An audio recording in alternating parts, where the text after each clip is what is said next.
বৈবাহিক জীবনে তিনটা ধাপ আছে। কয়টা ধাপ আসে? তিনটা ধাপ আসে। বিবাহের পরপর ভালো হোক আর মন্দ হোক, প্রথম প্রথম নতুন জামাই বউ অনেক মহব্বত আদান প্রদান করে, অনেক ভালোবাসা, অনেক স্বপ্ন, অনেক প্রতিজ্ঞা, অনেক ওয়াদা, অনেক কমিটমেন্ট, অনেক প্রমিস, অনেক ভালোবাসার বিনিময় হয় বিয়ের পরপর। এরপর যখন 1-2 বছর চলে যায়, আল্লাহ তাআলা একটা বাচ্চা দেন। ওই বাচ্চা রাত্রে ডিস্টার্ব করে, মা উঠতে দেরি হয়েছে, বাপে ধমক দেয়। এরপরে আস্তে আস্তে দূরত্ব তৈরি হয়, ওই বাচ্চা আরেকটা বড় হয়, আরেকটু বড় হয়, আরেকটা হয়। এরপরে নানা রকম ঈর্ষণীয় মনোমালিন্য হয়, মায়ের কথা শুনে ছেলে খেপে, অথবা বউ তার শাশুড়ির কথা শুনে খেপে। আস্তে আস্তে আস্তে আস্তে আস্তে টুনটান হতে হতে যখন সংসারটা একটু ভারী হয়, ছেলে মেয়ে হওয়া শুরু করে, 2-3 বছর হয়ে যায়, ও যে ঘোরটা কেটে যায়। সহজ কথা হলো, বিবাহের পরে প্রথম প্রথম যে ঘোরটা থাকে, ওই ঘোরটা কি কেটে যায়। অনেকটা ইয়ের মতো, সফট ড্রিঙ্কসের মতো। সফট ড্রিঙ্কসের বোতল যখন আপনি মুখটা খোলেন, যেই পরিমাণ ঝাঁজ এবং তেজ থাকে, কিছুক্ষণ পরে আস্তে করে সেটা লেভেলে চলে আসে কি আসে না? বিবাহের পর প্রথম যে মহব্বত থাকে, যে বোঝাপড়া থাকে, যে আকর্ষণ থাকে, এটা আস্তে আস্তে কমে। যখন কমে, এরপর আসল রূপটা দেখা যায়। ওই যে মহব্বত উতরাইছিল একটু আগে বা কিছুদিন আগে, সেই মহব্বতের আসল রূপটা ছেলেও দেখতে পায়, মেয়েও দেখতে পায়। শুরু হয় এবার তুমুল আকারে ঝগড়া, ফাসাদ, গন্ডগোল, এটা বাস্তবতা হয়। এরপর বৈবাহিক জীবনের একেবারে শেষের দিকে যখন চলে যায়, তখন আবার ওই প্রথম সময়টা কিন্তু ফিরে আসে। অর্থাৎ বুড়া বুড়ি টোনাটুনির সাথে সম্পর্কটা খুব ভালো থাকে। আপনি আমাদের এই সমাজে জোয়ান জামাই বউ যেরকম মারামারি লেগে থাকে, গন্ডগোল লেগে থাকে, মুরব্বী চাচাদেরকে বুড়া বুড়ি এরকম গন্ডগোল লাগালাগি করে এবং চুলাচুলি করে, এরকম খুব বেশি দেখেন? একেবারেই নাই। ওই মাঝামাঝি পর্যায়ে যা হয় না হয়, শেষের দিকে আবার মহব্বত অনেক হয়। নদীর এপারে কিছুটা শান্ত, ওই পারে কিছুটা শান্ত, মাঝখানে উত্তাল তরঙ্গ। ওই তরঙ্গ দেখে অনেকে ভুল করে এবং তরি ডুবিয়ে দেয়, আর ওই কুল পর্যন্ত যেতে পারে না।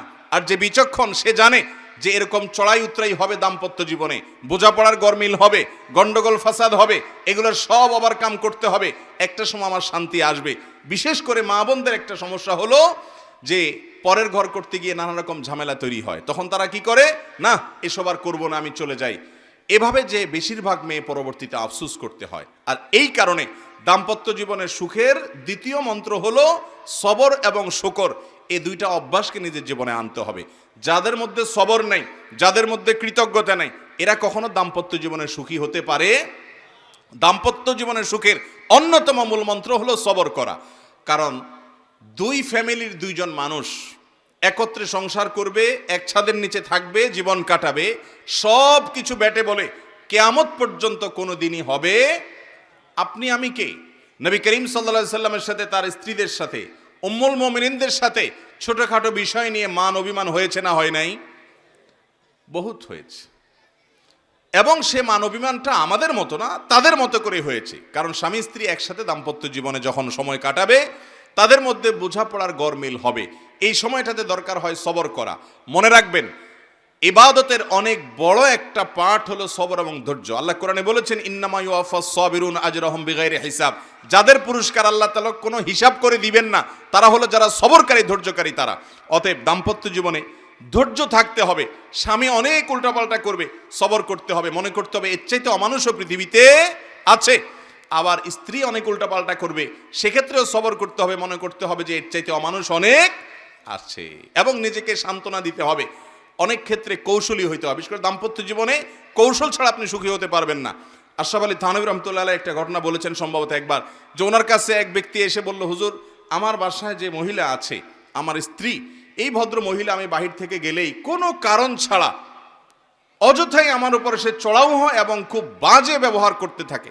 আমি আপনার ওয়াজটা শুনে একটু সবর করার চেষ্টা করি, কিন্তু কত পারা যায়, পারি না। আপনি একটু আমাকে বুঝায় বলেন তো আমি কি করতে পারি। তখন উনি বললেন যে, আপনাকে একটা বুদ্ধি শিখাই। বাসায় ঢোকার আগে দরজার সামনে গিয়ে কয়েক সেকেন্ডের জন্য আপনি একটু মাথাটা নত করবেন, করে কল্পনার জগতে ডুব দিবেন। ডুব দিয়ে নিজেকে নিজে বলবেন যে আমি এখন দরজা খোলার সাথে সাথে কথার কথা একটা কুকুর আমার বাসায় আছে, কুকুরটা আসবে। তো কুকুর মানুষ দেখলে ঘেউ ঘেউ করে, এটা করবে। এটা আপনি শুধু মাথায় মনে মনে চিন্তা করবেন। এরপরে খোলার পর মানুষকে কুকুর মনে করে ছোট করা না, মানে এটা জাস্ট একটা ট্রিটমেন্ট, যে আমি মানুষ না, মনে করলাম যে একটা মানুষের পাশে একটা কুকুর আছে, তো কুকুরটা আমাকে গেউ গেউ করবে, এটা তোমার মনে করবা। মনে করার পর এরপরে দরজা নক করবা। বউ খোলার পর যদি তোমার সাথে গেউ গেউ করে, তুমি সাথে সাথে ওই যে তোমার ধ্যান, ওই ধ্যান কল্পনার জগতে ডুব দিবা। ডুব দিয়া তোমার স্মৃতিতে আনবা যে একটা কুকুর, আমি রাস্তা দিয়ে যাচ্ছি বা কোথাও গেছি, এখন গেউ গেউ করতেছে, তো কুকুর গেউ গেউ করলে আমার সমস্যাটা কি, এটা তুমি মনে করবা।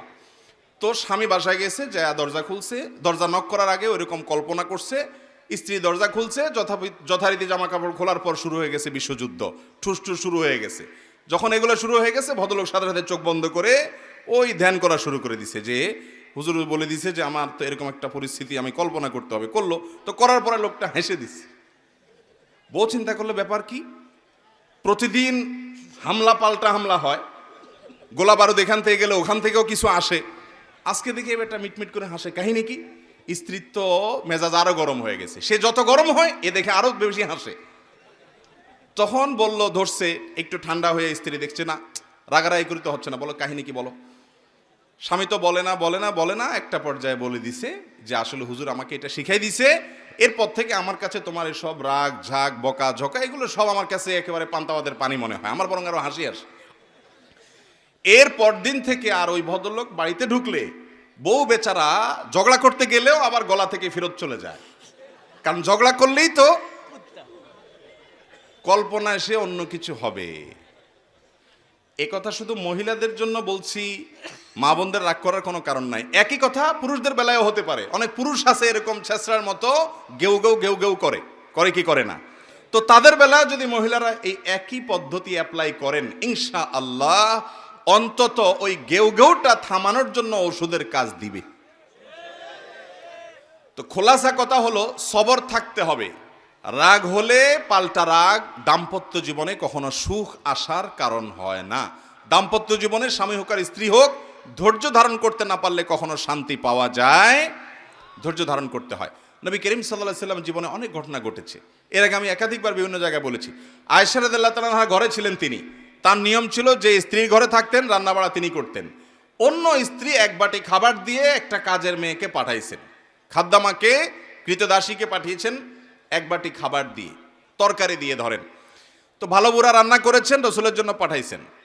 আয়েশা রাদিয়াল্লাহু তাআলা আনহা দরজা খুলে দেখলেন যে কাজের মেয়ে তরকারি নিয়ে আসছে আরেক স্ত্রীর ঘর থেকে।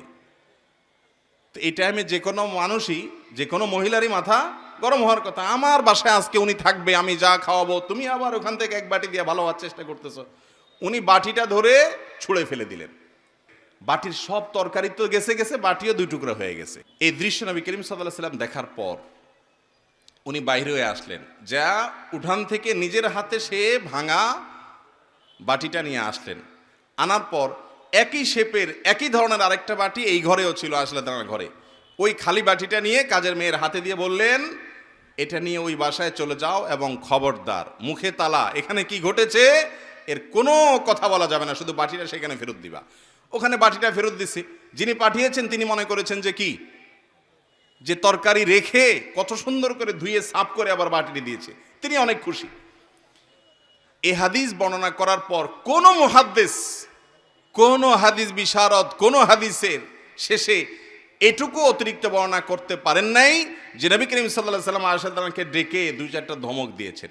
আপনি আমি যদি হইতাম এই জায়গায়, আর কিছু না হোক বোর দিকে তাকায়া অন্তত বিরক্তির সুরে এটুকু তো বলতাম যে এটা কাজ করলা, তুমি বাটিটা ভেঙে ফেললা, তুমি তরকারি না নিতে বাটিটা ভেঙে ফেললা। নবী করিম সাল্লাল্লাহু আলাইহি ওয়াসাল্লাম একটি কথাও বলেছেন বলে কোনো বর্ণনায় পাওয়া যায় না। দাম্পত্য জীবনে শান্তি আসার জন্য স্ত্রীর অনেক কিছুকে হজম করা শিখতে হয় স্বামীর, আবার একইভাবে স্বামীর অনেক কিছুকে হজম করা শিখতে হয় কার? স্ত্রীর। আজ আমাদের সমাজ ব্যবস্থায় ভোগ ভোগ ভোগ, ত্যাগের কোনো নাম নিশানা নেই, যার কারণে সবর কেউ কাউকে প্রতি করতে রাজি না। দাম্পত্য জীবনের শান্তির জন্য এই সবর এবং শুকর যা আল্লাহ তাআলা দিয়েছেন সেটার উপরে শুকরিয়া আদায় করার মানুষ